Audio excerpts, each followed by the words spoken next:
Bien, pues vamos a la palabra de hoy. Realmente es la segunda parte del mensaje que compartimos hace 8 días. Estamos en Mateo capítulo 6, donde Jesús en el Sermón del Monte estuvo enseñando acerca de la oración. ¿Será importante la oración?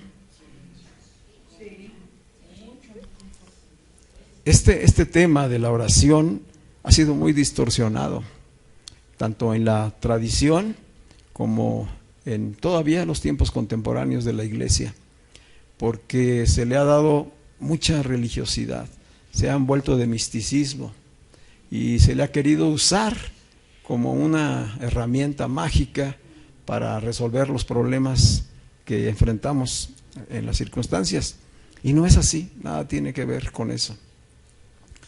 Es importante darnos cuenta y poder discernir y entender las enseñanzas y darnos cuenta que estamos en un tiempo nuevo de revelación y de entendimiento. Muchas cosas de las que oímos y aprendimos en el pasado, pues no es que estuviesen mal, sino que ese era el nivel de entendimiento y revelación con el que se movía la iglesia en ese tiempo. Hoy estamos adelante. Entonces, eso es lo que tenemos que tomar conciencia, ¿verdad? Es decir, no es para criticar a los que no han avanzado o para cuestionar, sino más bien para reflexionar nosotros y darnos cuenta del avance, del crecimiento, del aumento de Cristo en nuestras vidas y del aumento del entendimiento en la revelación. Eso es lo que estamos caminando y buscando.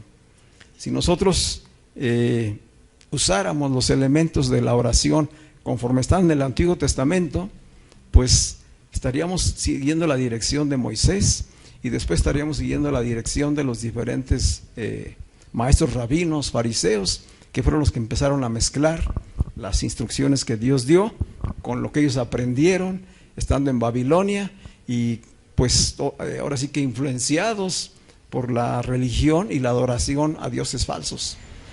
Esto es lo que nosotros estamos viendo en la profecía, que Dios es muy fuerte, muy severo con Israel en cuanto a erradicar la idolatría por la tendencia del hombre a buscar a los ídolos. Hay una necesidad en el hombre de querer materializar a Dios, de querer hacer a Dios a su semejanza. ¿Sí? Al revés. Dios nos hizo a su imagen y semejanza y el hombre quiere hacer un Dios a su semejanza, de acuerdo a sus necesidades, de acuerdo a sus aspiraciones, a su visión del mundo y de la vida.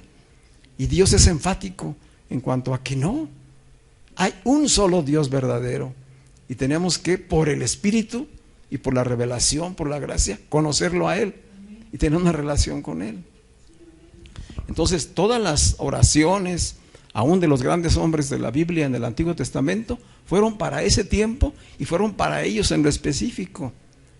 Dios hablaba, recuerden, en el Antiguo Testamento con una persona, le daba el Espíritu a una persona o lo derramaba en quienes Él quería y luego lo retiraba y llenó con su gloria el templo y también la retiró.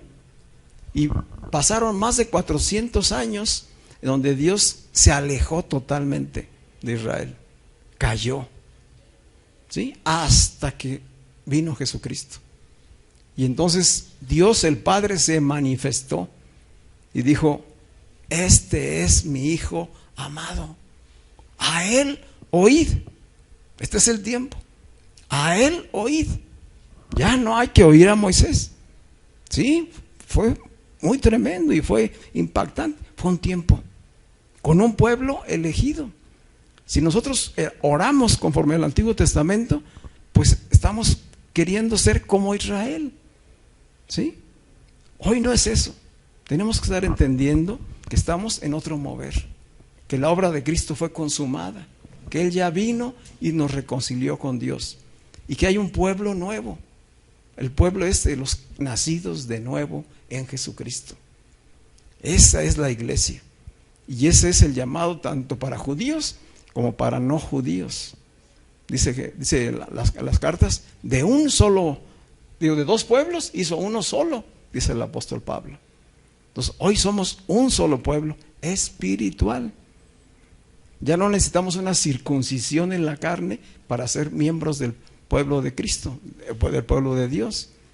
Hoy la circuncisión es en nuestro corazón por medio de la fe y del Espíritu. Y estamos en Cristo. Entonces nuestra oración, nuestra conversación con Dios cambia totalmente. Ya no es con el enfoque de Dios bendíceme, prospérame, sáname. ¿Sí? Y muchas enseñanzas todavía siguen centradas en el capítulo 28 de Deuteronomio.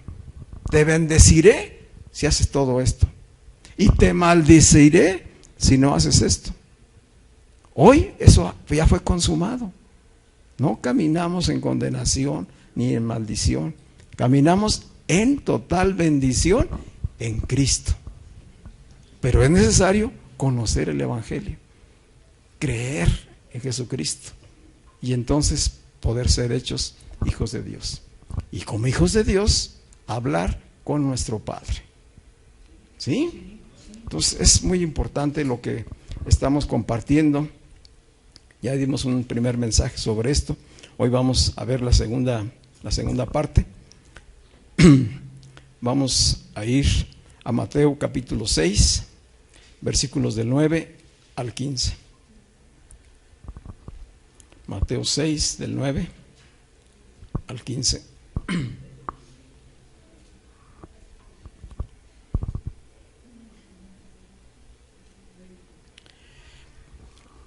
Hace 8 días hablábamos de la enseñanza de Jesús en cuanto a la persona, es decir, a la oración personal e individual.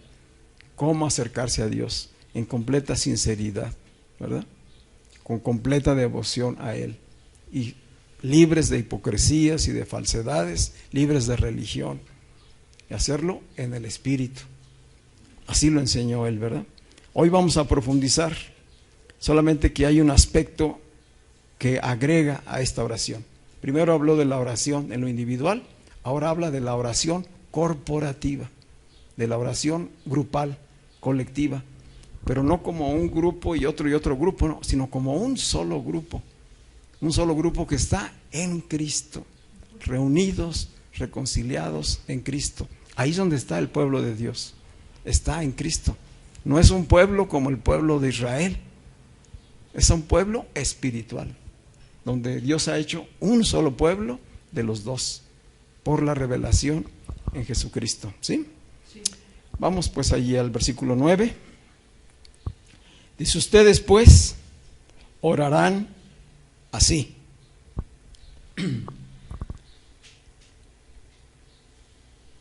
Perdón, me perdí. Vosotros pues orarán así: Padre nuestro que estás en los cielos, santificado sea tu nombre, venga tu reino, hágase tu voluntad como en el cielo, así también en la tierra. ¿Quién está orando? Jesús, ¿verdad? Jesús está diciendo: ustedes, todos los que me están escuchando, deben orar así. Deben orar así. Así hemos titulado el mensaje de hoy. En Cristo oramos así. ¿Quién ora? Cristo. ¿Sí? Ora Cristo y oramos nosotros en Él y con Él. Esto es muy importante, porque en el Antiguo Testamento no se le llamaba a Dios Padre. No se dirigían a Él en la oración como Padre. ¿Quién se puede dirigir solamente a Él como Padre? Pues el que es Hijo.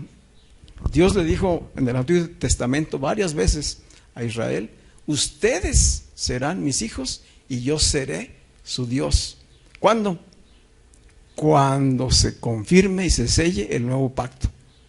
Mientras tanto, ellos mismos estaban separados de Dios por el pecado y recurrentemente lo hacían. ¿Sí? Entonces, hoy dice Jesús: viene el tiempo y ahora es. Ahora es. Y por eso les está enseñando Él está próximo a ir al sacrificio.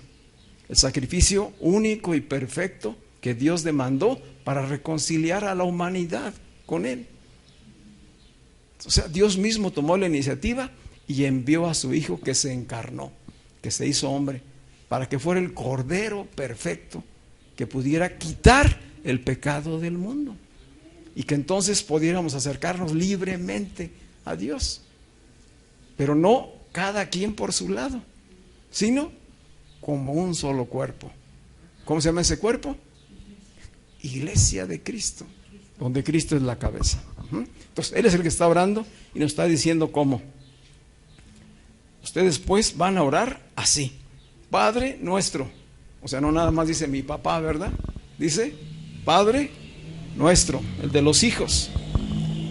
Venga tu reino, hágase tu voluntad como en el cielo, así también en la tierra.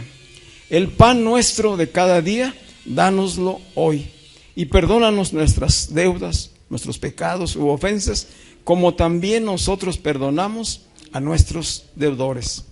Y no nos metas en tentación, mas líbranos del mal, porque tuyo es el reino y el poder y la gloria por todos los siglos. Amén. Y añade 2 versículos más, el 14. Porque si perdonáis a los hombres sus ofensas, os perdonará también a vosotros vuestro Padre celestial.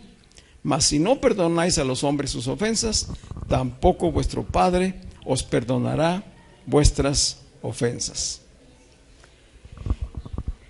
Y bueno, se hizo del Padre Nuestro una oración mística, una fórmula repetitiva, ¿verdad? ¿Cuántos aprendimos así en la vida de creyentes? ¿Verdad? ¿Estás enfermo? Rézate 3 Padres Nuestros, ¿verdad? ¿Sí? O va a haber una reunión de oración y cuántos Padres Nuestros podemos rezar y cuántas otras oraciones. ¿Qué es rezar? Es repetir, repetir. ¿Y qué dijo Jesús que era eso? Vanas repeticiones, que eran vanas, ¿sí? Eran huecas, sin fruto, sin sentido. ¿Por qué? Pues porque no estaban dirigidas al Padre, no estaban hablando con el Padre. Ya vimos el ejemplo del fariseo que entró al templo y oraba consigo mismo, ¿sí? Entonces, ¿cuántos tenían la religión, pero oraban consigo mismo? Es decir, la oración no pasaba del techo, no estaban hablando con Dios. Por eso Jesús dice, así es como se debe de orar, así es como se debe de orar. Y entonces vamos pues a ver y a entender esta revelación del modelo de oración que nos enseñó Jesús. Es un modelo corporativo. Todos estamos en Él, en Jesús. En ese momento que Él lo está enseñando, todavía Él está en cuerpo, de carne y hueso, con ellos. Pero también es un templo vivo del Espíritu. O sea, Él era en ese momento un templo vivo del Espíritu. Toda la plenitud de Dios habitaba en Él. Y les estaba desde esa perspectiva enseñando a ellos. Una vez consumada el sacrificio en la cruz y Él resucitado de los muertos, Él fue espíritu vivificante y derramó su espíritu sobre aquellos que son la iglesia. Y esos que somos la iglesia pasamos a formar parte del cuerpo de Cristo y estamos con Cristo orando. ¿Sí? Sí. Esta oración modelo, que no está ahí para que la repitamos, sino para que entendamos los principios, tiene 6 principales peticiones. 6. Las primeras 3 peticiones están centradas totalmente en Dios, ¿sí? Padre nuestro que estás en los cielos. Y vienen las peticiones: santificado sea tu nombre, venga a nosotros tu reino y hágase tu voluntad. Ese es el modelo, esos son los principios. ¿Para qué? ¿Para que lo repitamos siempre? No, para que tengamos entendimiento y conciencia de ello. Y cuando nos acerquemos a Dios, sepamos que estamos hablando con el Padre, desde el Espíritu de Cristo.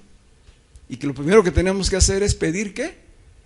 Él obra en nuestras vidas. Antes de decirle dame el pan, antes de decirle sáname, antes de decirle, quítame a este jefe que tengo aquí, mira, cámbiame al yerno. No, antes de decir todo eso, dice, primero enfócate en Dios, ¿sí? No en ti. No se trata de ti. No se trata de algo individual o personal. Es primero, Él es el primero. Y las siguientes 3 peticiones sí ya hablan de las necesidades nuestras, de la conciencia que tenemos, de que tenemos necesidades porque estamos aquí en el mundo. Pero es una oración de confianza. Es decir, oramos con la seguridad de que Él nos va a proveer. Danos el pan nuestro de cada día. ¿De cuándo? ¿Verdad? No todo lo que pueda acumular hoy para que ya no tenga que trabajar todo el año siguiente, ¿verdad? No, ¿para cuándo? Para hoy. Danos el pan nuestro de cada día. ¿Qué pasó por allá en el desierto con el pueblo de Israel? ¿Verdad? Dios le dijo a Moisés, dile al pueblo que les voy a dar pan, ¿verdad? Que salgan en la mañana, pero que recojan solamente lo necesario para cada familia y solo para ese día, ¿verdad? Y Moisés le dio las instrucciones. ¿Y qué sucedió? ¿Verdad? Dijo, el que tiene más brazos, que agarre más, ¿verdad? ¿Sí? ¿Qué sucedió? Que todo lo que agarraron de más se pudrió, se echó a perder. ¿Sí? Dijo Jesús, hagan tesoros en el cielo, donde la polilla no corroe, ¿verdad? Donde el hollín no va a destruir. Porque aquí en la tierra, si acumulan y acumulan y acumulan, se les va a pudrir. Y finalmente nada se podrán llevar, ¿verdad? Y de esto hemos aprendido bastante. Pero entonces las peticiones, que sí las podemos y las debemos hacer, pero son peticiones en confianza, en seguridad. Danos el pan nuestro de cada día. Perdona nuestras ofensas, como también nosotros perdonamos a los que nos ofenden. ¿Sí? No nos dejes caer en tentación, porque estamos todos los días expuestos a eso, y líbranos del mal. En eso estamos profundizando hoy, ¿verdad? Así que cuando Jesús dice, ustedes deben aprender a orar así, está hablando de principios a aplicar en nuestra oración, como cuerpo de Cristo, como iglesia, como hermanos y familia de la fe que se reúne. A veces no será necesario reunir a toda la congregación para hacer la oración, pero sí pueden estar reunidos 2 o 3 en su nombre, y allí está Él en medio. ¿Sí? Él está dirigiéndonos en esa oración.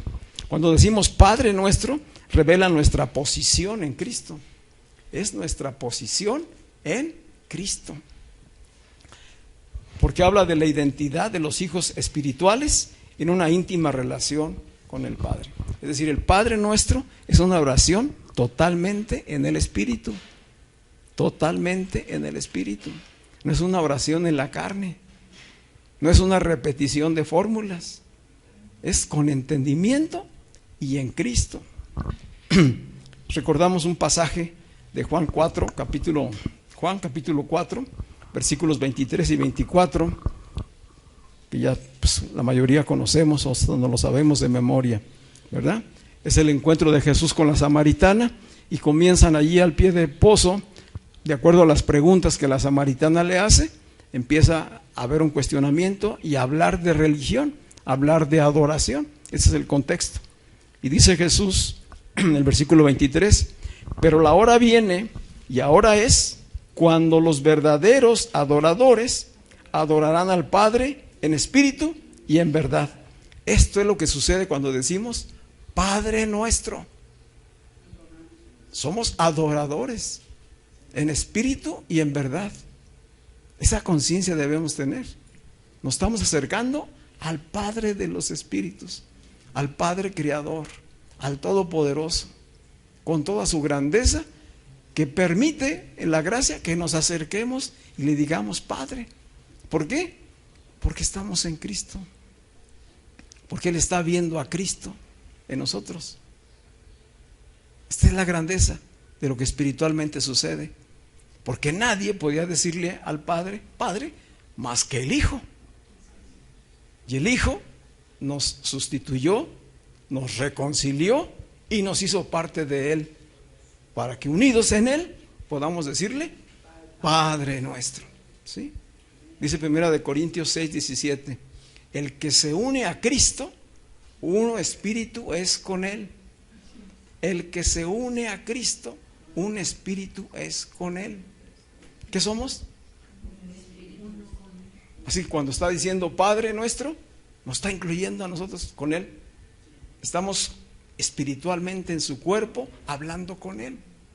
Y por eso somos agradables y aceptables delante del Padre. Si no, ni al techo llegarían nuestras oraciones, ¿verdad? Dice Juan, en este entendimiento y revelación, dice, estos son los verdaderos adoradores, los que adoran al Padre en espíritu y en verdad, porque también el Padre tales adoradores busca que lo adoren. Y viene una afirmación contundente y reveladora: Dios es espíritu, no es carne. No puedes hablar con Él desde la carne. Si hablas desde la carne, no pasa de aquí tu oración. Tiene que ser en el espíritu. Y para que sea en el espíritu, tienes que hacerlo en unión con Cristo. Amén. Dice, Dios es espíritu, y los que lo adoran en espíritu y en verdad. ¿Quién es la verdad? Jesucristo. Él es la verdad. Yo soy el camino, la verdad y la vida. Nadie puede venir al Padre si no es a través de mí. Vamos dándonos cuenta de lo que quería decir Jesús. Si ustedes no están en mí y yo no estoy en ustedes, olvídense. Así hagan mandas a X lugar y hagan sacrificios y cosas, el Padre no ve nada de eso. Él lo único que estima apreciable y que ya aceptó fue el sacrificio del Cordero perfecto, que es su Hijo. Si ese sacrificio no te ha sido suficiente, estás lejos de Dios. Si no has creído en Él como el unigénito y el Cordero perfecto, estás lejos de Él. No es tu Padre. Es tu creador, pero no es tu Padre. Dios tiene millones de criaturas, pero menos son los hijos. Los hijos son solamente los que le recibieron, los que creyeron y que hoy se acercan a Él en espíritu y en verdad. Esto es tremendo. Dios hizo posible esto. O sea, no es mérito nuestro. No podemos decirle Padre individualmente. No le podemos decir Padre estando separados de Dios en pecado. No podemos. Dios fue quien proveyó a su propio Hijo para que nos justificara, nos hiciera justos delante de Dios, nos perdonara nuestro pecado y nos reconciliara y nos llamara Hijo. Y por eso podemos decirle Padre nuestro, ¿sí? Él hizo posible restablecer esa relación de comunión con el Creador y Padre nuestro. Así que es nuestro Padre porque es Creador, y es nuestro Padre porque es nuestro reconciliador, el que nos justificó, el que nos aceptó en Cristo, y porque nos dio su Espíritu. Ese Espíritu está hoy morando en cada uno de los creyentes. Confirmando este entendimiento y esta revelación, veamos Hechos 17, Hechos capítulo 17, versículos 24 al 27.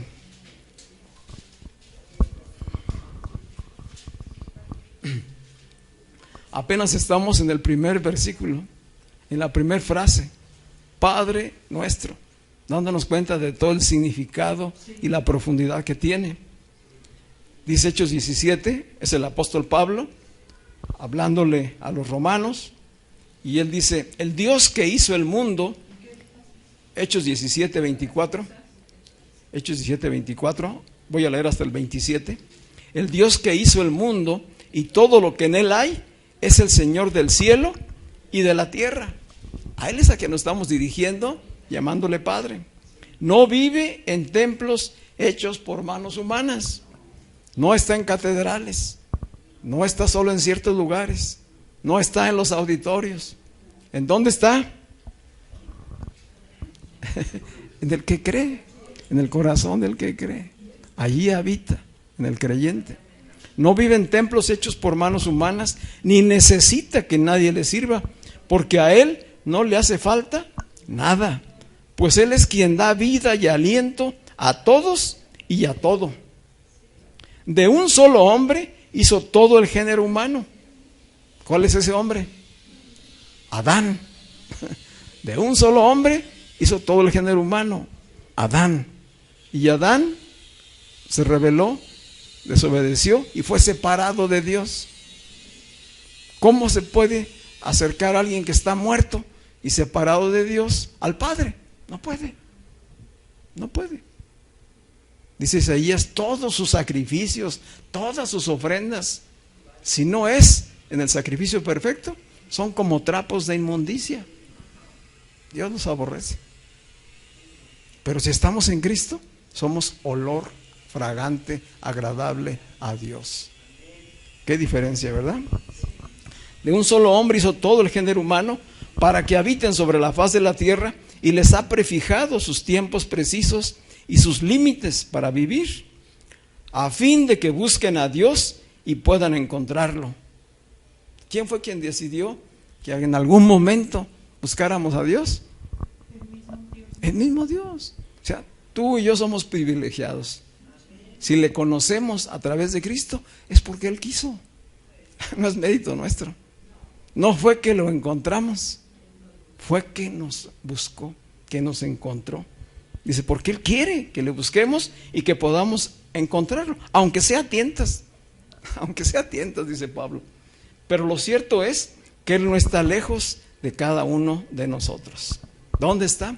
Está en nosotros, en los nacidos de nuevo. Dios nos trata como hijos en Jesucristo porque hemos nacido de nuevo. Estábamos muertos espiritualmente, hoy tenemos vida y vida espiritual. Por lo tanto, Él conoce las necesidades de sus hijos. Él conoce las necesidades de sus hijos y como un Padre perfecto que es Él, está atento para escuchar nuestras oraciones. Él es un Padre perfecto.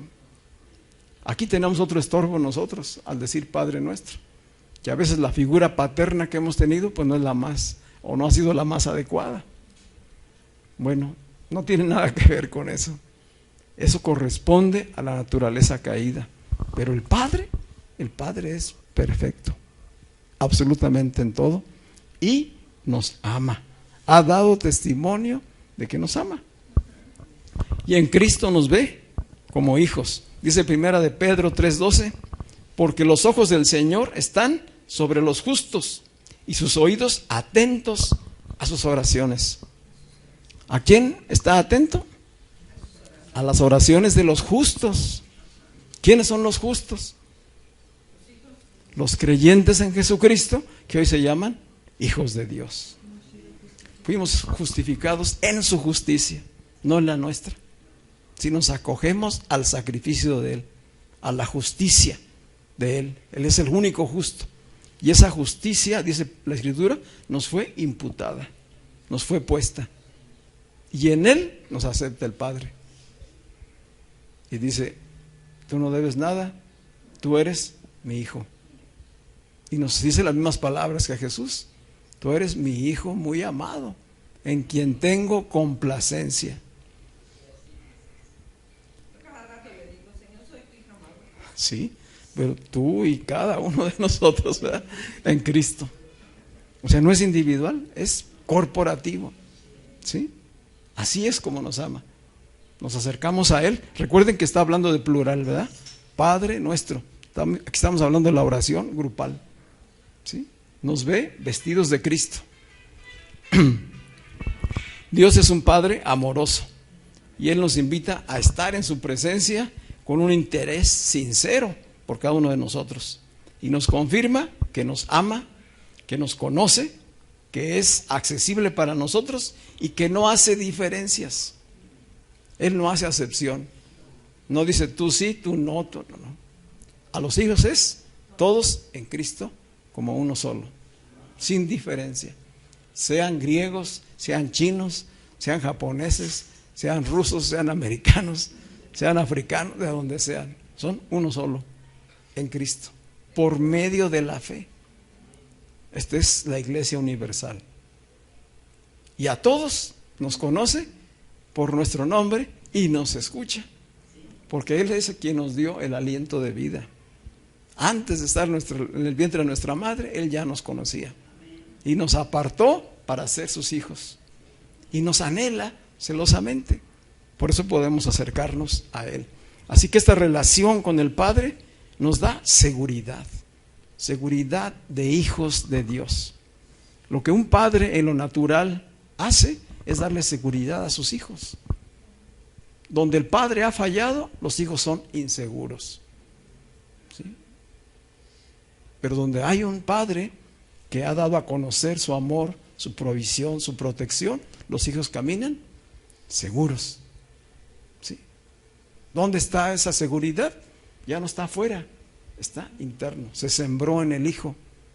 Hoy, ¿dónde está la seguridad de hijos de Dios? En nosotros, por su Espíritu. Y cada vez que estamos reunidos como cuerpo, somos uno solo hablando con Él.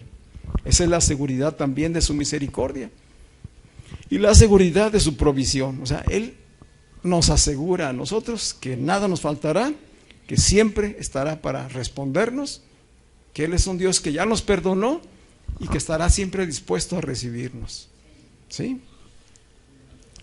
Dice la segunda frase: Padre nuestro que estás en los cielos. Y entonces entramos en la dimensión espiritual. O sea, no es un Padre terrenal, no es un Padre carnal, humano. ¿Dónde está Él? En los cielos. Habla de la esfera espiritual. Es decir, cuando entramos en oración, nos elevamos en espíritu, para poder estar a la altura de poder hablar con nuestro Padre, ¿sí? Ciertamente aún estamos en vida aquí, pero espiritualmente nos conectamos con Él, ¿sí? Hacemos esa conexión. Él habita en lo espiritual, y en lo espiritual no está sujeto ni a tiempo ni a espacio. Dice Isaías que Él está en el trono rodeado de su gloria. Dice Isaías 66, versículos 1 y 2: el cielo es mi trono y la tierra es el estrado de mis pies. ¿Qué clase de casa podrían edificarme? ¿Qué lugar pueden ofrecerme para mi reposo? Yo hice todo esto con mis propias manos y fue así como llegaron a existir.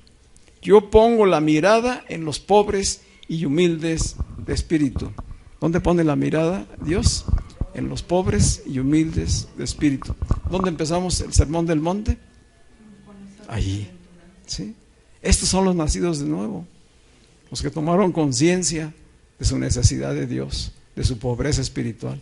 Ellos son bien recibidos, son bienvenidos, ¿sí? Son justificados en Cristo y Dios los oye. Amén. Vamos a la siguiente frase: santificado sea tu nombre. Esta es la primera petición. Esta es la primera petición. Santificado sea tu nombre. ¿Qué significa santificar? Es apartar, consagrar, hacer algo santo, como lo hacía Dios en el tabernáculo cuando les dio las instrucciones. Este lugar es santo, este lugar es apartado. Le dijo a Moisés, cuando estaban allí en el monte: quítate las sandalias, porque el lugar donde estás es santo. ¿Por qué era santo? Porque estaba la presencia de Dios ahí. Y después en el tabernáculo fue separado un área especial, lugares especiales, utensilios especiales. Eso es santificar. Entonces Jesús enseñó que al orar, dirigiéndonos al Padre, la prioridad número 1 es pedir que el nombre de Dios, el Padre, sea revelado. Que cada uno que ore a Dios tenga entendimiento de la revelación, que está hablando con el Padre, el Creador del cielo y de la tierra, que está en su trono. Y que estando así, no está lejos, que ha puesto su Espíritu en nosotros. Esa es la conexión, ¿verdad? Y que entonces nos escucha. Podemos hablar con Él. Pero el número uno es que el nombre de Dios sea revelado. Y que una vez que sea revelado, sea honrado, reverenciado y reciba toda la gloria que corresponde a su grandeza y dignidad. O sea que es una palabra poderosísima decir: santificado sea tu nombre. Padre, yo te honro, te alabo, te exalto, te reconozco.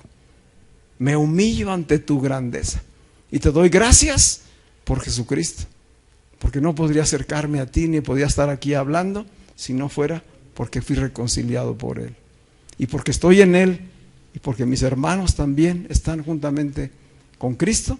Podemos hablarte y decirte: Padre nuestro que estás en el cielo, santificado sea tu nombre. Al orar estamos enfocando en toda esta grandeza. Todo gira en torno a Él y a su propósito eterno. Nuestra petición es que en toda nuestra manera de vivir honremos, glorifiquemos y alabemos a Dios. Cada vez que yo digo santificado sea tu nombre, hago el compromiso de yo darle gloria, honra y respeto a su dignidad. De tal manera que aunque somos hijos y aunque somos familia, nunca debemos perder esta conciencia de quién es Él. Porque muchos han caído en la, ¿cómo le podríamos decir? Pues en la ligereza de hablarle con palabras que de falta de respeto, que pierden de vista con quién están hablando. A veces piensan que hablar con Dios es como hablar con uno de nosotros. Entonces tenemos que tener la conciencia cuando oramos, ¿a quién le estamos hablando? El respeto que le debemos, la gratitud que le debemos, la honra, la reverencia. ¿Recuerdan el cobrador de impuestos que estaba junto al fariseo? Dice, ni siquiera levantaba los ojos. Mientras que el otro estaba allí diciendo, yo ayuno, yo doy diezmos, y este publicano, y dice que el publicano estaba golpeándose el pecho. Ni siquiera era digno de levantar la mirada, ¿verdad? Habla de una reverencia, de un respeto, de una ubicación de su condición. Nosotros no nos acercamos a Dios ya como pecadores, nos acercamos como redimidos, como justificados, pero no olvidamos de dónde nos sacó y no olvidamos su grandeza, y entonces hablamos con Él reconociendo toda su dignidad y honrándole, ¿sí?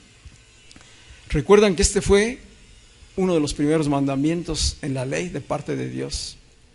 Dice allí en Éxodo 27, no tomarás el nombre de Dios en vano. No tomarás el nombre de Dios en vano. Este fue un mandamiento. Ese está permanente, ese sigue. No hables a Dios con faltas de respeto. No te olvides de quién es Él. No te olvides de la honra, de la dignidad que Él merece, de darle la gloria a Él. No se trata de ti, sino se trata de Él. ¿Cambiará nuestra oración después de esta enseñanza? Debe cambiar nuestra oración con entendimiento de la revelación, con palabras que realmente vayan dirigidas desde el Espíritu, porque Cristo nos dirige. El nombre de Dios habla de su identidad, de su naturaleza, carácter, de su santidad y de su propósito eterno. Y esto mismo se dio con Jesús. Solamente como un ejemplo les menciono Mateo 1:21, cuando el ángel le dice a María, y darás a luz un hijo, y llamará su nombre Jesús, que ciertamente era un nombre común allí, pero ¿qué significa ese nombre? Porque Él salvará a su pueblo de sus pecados. Él es el Salvador, el Emmanuel. Entonces, importante es el nombre, ¿verdad? En toda su dignidad, en todo su propósito, en su naturaleza. Por eso tenemos que decirle a Dios, santificado sea tu nombre. Cristo lo está diciendo.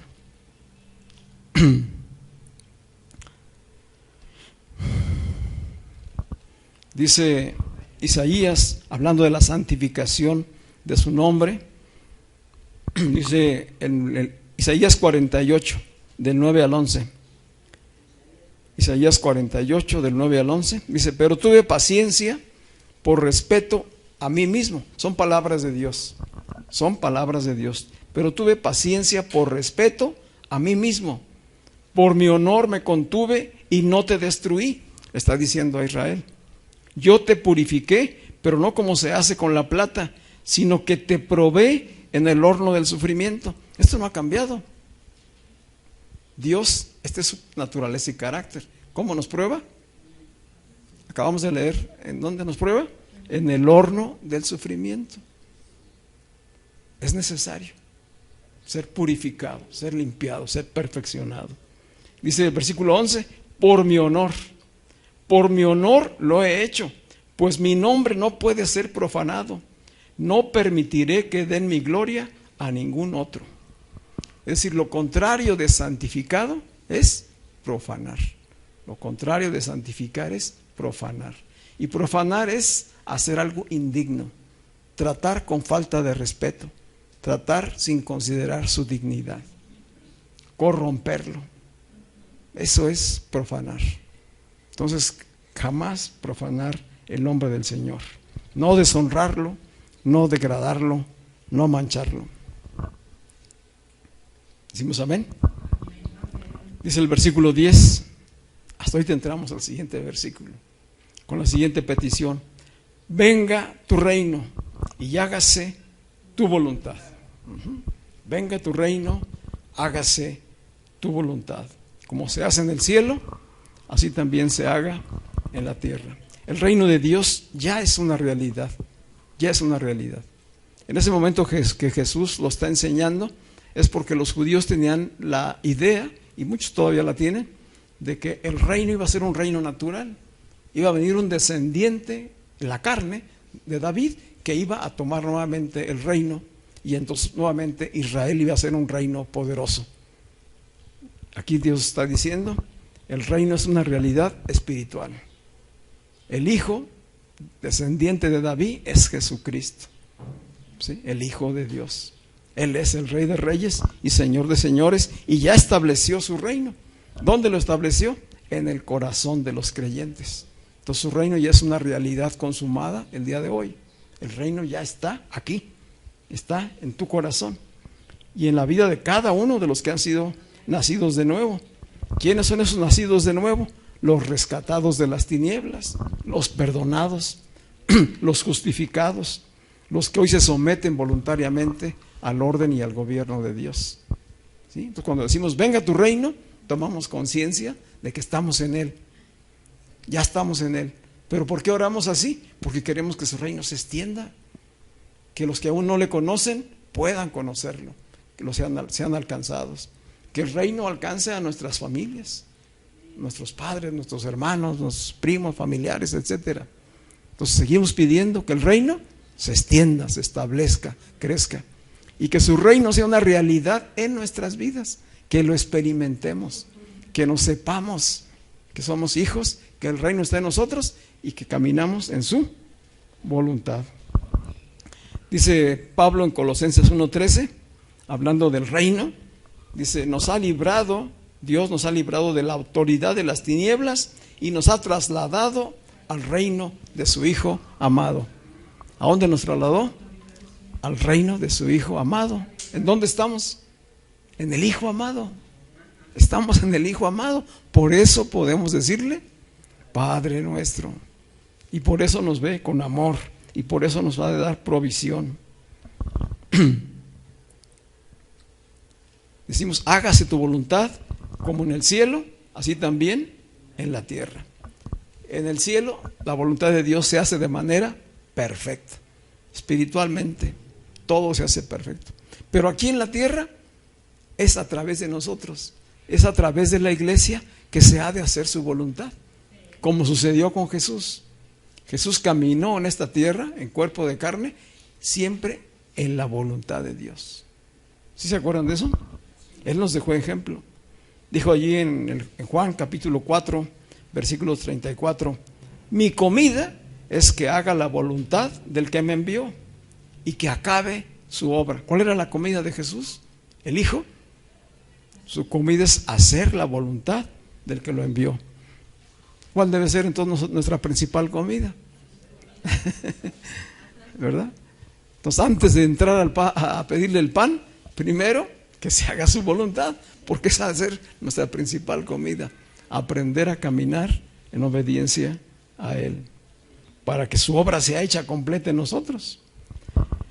También en Mateo 26:39, no voy a leer ya todo el pasaje, pero allí Jesús demuestra, ¿verdad?, su sometimiento al Padre. Allí está Él orando en el huerto de los olivos, y Él quiere, dice: Padre, que pase de mí esta copa, el sacrificio que viene, todo lo que va a sufrir.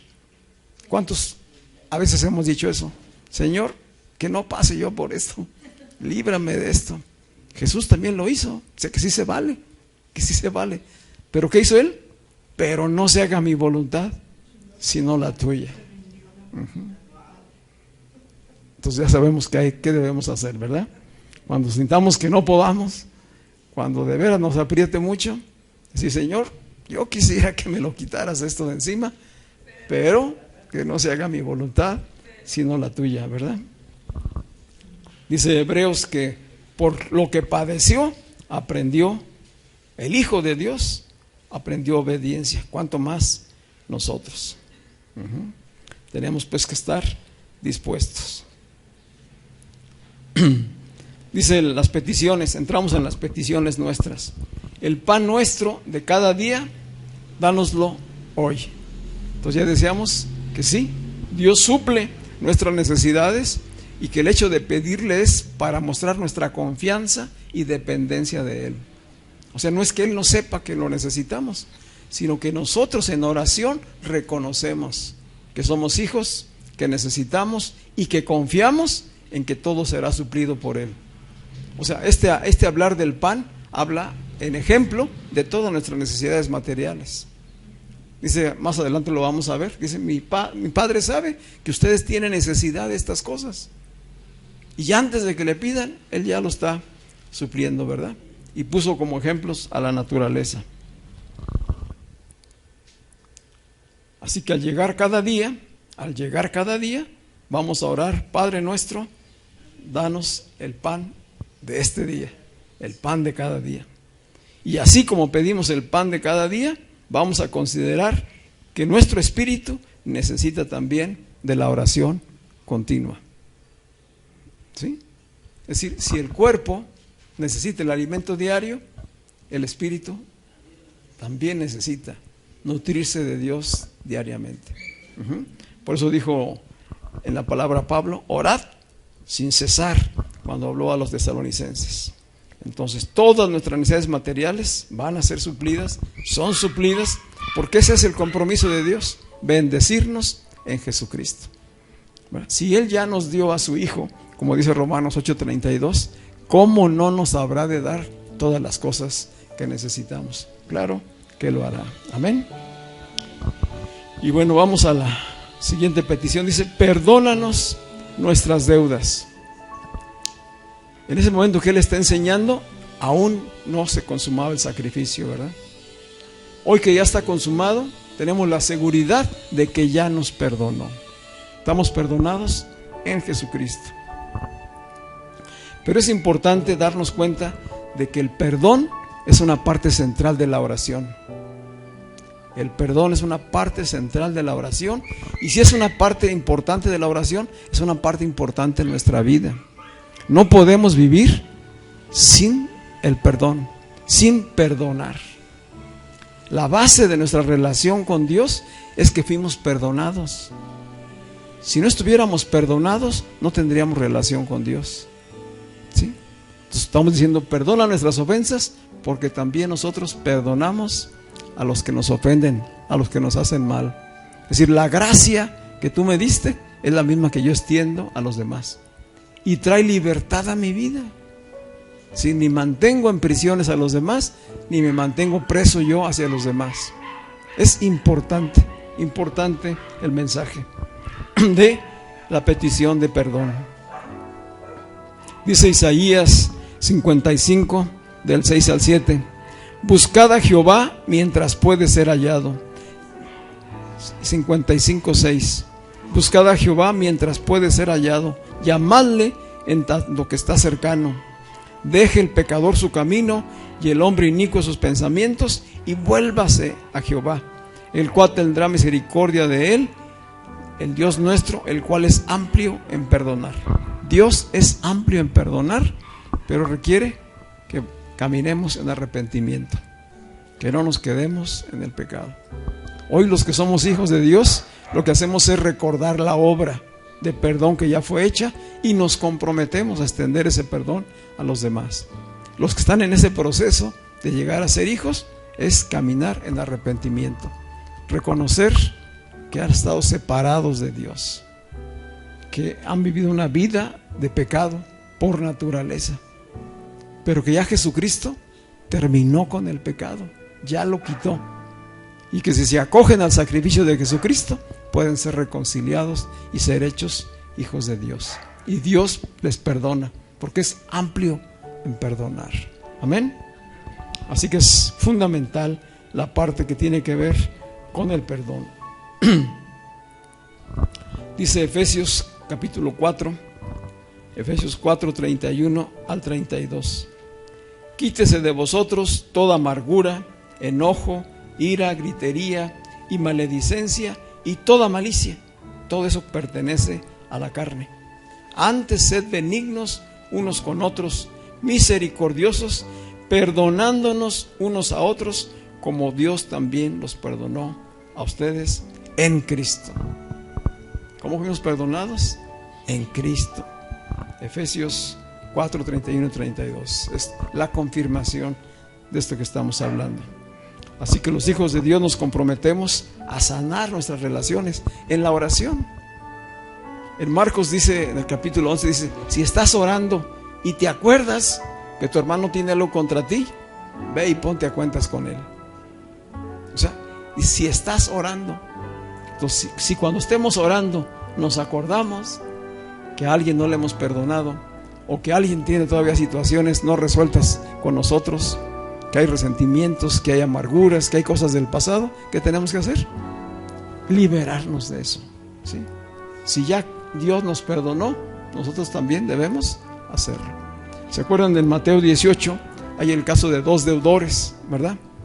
¿Sí? El Señor le perdonó a uno toda la deuda que tenía, que era una gran deuda, una deuda impagable como la de nosotros.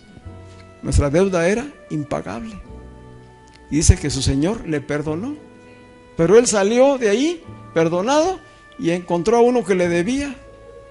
¿Y qué hizo? Dice, agarrarlo de aquí del cuello, sacudirlo y págame, y págame. Y no quiso perdonarle la deuda. Qué diferencia tan grande, ¿verdad? Pero ¿por qué se pierde la conciencia? Si él había salido de ahí perdonado de una deuda enorme, ¿qué significaba lo que le debía al otro? Nada. Pero quiso mantenerse en la carne, atado a esa circunstancia. Y ustedes saben qué sucedió, ¿verdad? Que finalmente lo volvieron a llamar. Ya, pues como tú no le perdonaste a aquel, después de que yo te perdoné, pues métanlo a la cárcel hasta que pague todo lo que debe. ¿Cuándo iba a salir? Eso está en Mateo 18, 21, nomás para recordarlo. Y la parte final de la oración dice, no nos metas en tentación, mas líbranos del mal. No permitas que cedamos ante la tentación. Rescátanos del maligno y líbranos de las tentaciones. Y dice Pablo en la primera carta a los Corintios, capítulo 10, versículos 12 y 13. Así que el que piense estar firme, mire que no caiga. No os ha sobrevenido ninguna prueba que no sea humana, pero fiel es Dios, que no os dejará ser tentados más de lo que podéis resistir. Pero tiene que haber una petición. Señor, no permitas que cedamos ante la tentación. Y cada una tendrá sus diferentes áreas en las que es tentado, en las que es probado. Entonces, recordar que el Padre está para fortalecernos, ¿sí? Jesús les dijo a sus discípulos cuando estaba ya por ir al sacrificio en la cruz, orad y velad para que no entréis en tentación.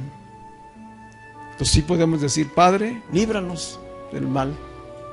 No permitas que caigamos en tentación, pero estoy velando y orando para que así suceda. Orad y velad para que no entréis en tentación. Entonces hay un trabajo conjunto. Dios nos fortalece, pero hay que ir con seguridad a Él y decir: danos esa fortaleza, ¿sí? Velando y orando. Dice que aquí el pasaje, hablando del perdón, dice: porque si no perdonan a ustedes sus ofensas, tampoco el Padre les perdonará a ustedes sus ofensas. Y pareciera como que es una condicionante de que si no perdonamos, entonces no estamos perdonados. Pero no es esa la interpretación. En Cristo ya estamos perdonados absolutamente de todo: pecados pasados, presentes y futuros. ¿Cuál es entonces la aplicación de la regla? Que lo que de gracia recibimos, de gracia lo demos a los demás.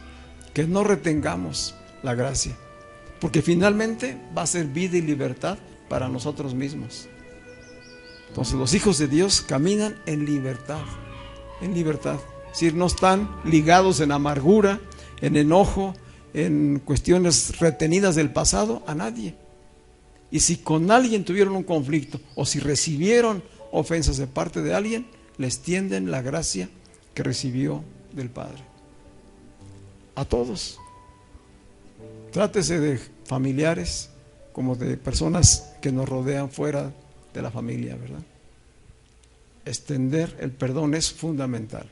Entonces, ¿cuáles son las 3 peticiones en las que Dios nos oye y nos suple? Nos da el pan de cada día, perdona nuestras ofensas y está dispuesto a sacarnos, a librarnos de la tentación, para que el mal no nos dañe. ¿Dónde está el mal? Dice Santiago: cada uno es tentado de sus propios deseos, de sus propias pasiones. Entonces, ¿dónde está el principal enemigo? ¿Allá afuera? No, está aquí.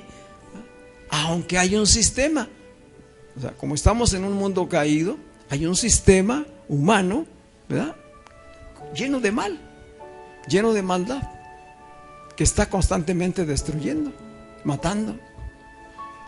Dios nos libra de las acechanzas del sistema y también nos ayuda a que venzamos a ese tentador que anda dentro de nosotros, nuestras propias pasiones y deseos.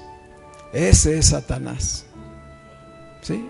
No es que ande por allá afuera o flotando, no. Es un sistema de maldad que existe, que prevalece y del cual Dios ya nos rescató, nos sacó de las tinieblas, de la maldad y nos trajo al reino de la luz, a su reino admirable. Y hoy, por el Espíritu, nos ayuda a hacer morir las obras de la carne para que venzamos al maligno que anda dentro de nosotros, los deseos de la carne. Una oración completa. Esta es una oración completa y perfecta. Y comienza por darle honra a Dios y de saber quiénes somos en Él. Somos hijos por la gracia de Él mismo. Así que esta oración del Padre Nuestro revela nuestra propia identidad y nuestra posición y relación con Dios.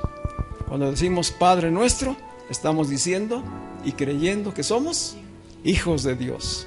Cuando decimos santificado sea tu nombre, estamos siendo adoradores, comprometidos a darle gloria y honra. Cuando decimos venga tu reino, estamos diciendo yo soy tu súbdito, yo soy el que colaboro para extender tu reino en mi vida y hacia afuera. Cuando decimos hágase tu voluntad, estamos diciendo yo soy tu siervo. ¿Qué quieres que haga, Señor? Que se cumpla tu voluntad en mi vida. Cuando estamos diciendo el pan nuestro de hoy, dánoslo, estamos diciéndole dependo de ti, confío en ti, yo sé que tú suplirás todo lo que necesito. Y cuando decimos perdónanos, recordamos que somos pecadores redimidos, que tropezamos sí, pero que tenemos un Padre y a Cristo que ya nos justificó, ¿sí? Y que sí, como dijo Jesús a sus discípulos, el que ya está limpio no necesita más que lavarse los pies. ¿Cada cuándo? Continuamente, ¿verdad? Si nos manchamos, si nos pasamos por el barro inmediatamente hay que lavarse los pies. No hay que dejar que se ponga tieso aquello ahí, ¿verdad? Vamos a estar de pie. Cuando decimos no permitas que caigamos en tentación, estamos diciéndole: Padre, tú sabes que somos carne y que somos débiles, pero también en Cristo somos fuertes, somos más que vencedores por medio de Él. Amén. Aprendimos algo más sobre la oración. Este es el modelo de oración. Podemos con libertad orar el Padre Nuestro. Sí podemos poderla repetir esta oración, pero con el entendimiento del que hemos hablado hoy, ¿verdad? Y lo que sí podemos es aplicar los principios. Es decir, en todo momento cuando oremos, saber que somos hijos de Dios, darle honra, gloria primero pedirle que manifieste su voluntad a nuestras vidas. A lo mejor vamos a preguntarnos: ¿y cómo nos va a decir Dios su voluntad primero? Por eso es importante hacer un devocional, no simplemente entrar a la oración y bla bla bla bla bla bla bla bla. No, la oración es una conversación, es un diálogo. Entonces comenzamos dándole gloria y ponemos ahí junto a nosotros la palabra, porque Él nos va a hablar a través de la palabra. Su Espíritu nos va a dar entendimiento para conocer la revelación y aplicarla a nuestras vidas, ¿sí? Entonces, orar y meditar y caminar en los principios que Jesús nos enseñó. Amén. Entonces, en Cristo oramos así, creyendo que somos hijos, que Él es nuestro Padre, que estamos justificados, perdonados, reconciliados, y que Él va a proveer nuestras principales necesidades. ¿Cuáles son las principales necesidades? Lo material de cada día, el perdón, ¿verdad? Y el ser fortalecidos para no caer en la tentación. Eso es buscar el reino de Dios y su justicia. Si buscamos el reino de Dios y su justicia, todo lo demás vendrá por añadidura. Amén. Padre, gracias por tu palabra, Señor. Queremos crecer, Señor, en nuestra manera de dirigirnos a ti en la oración, Señor.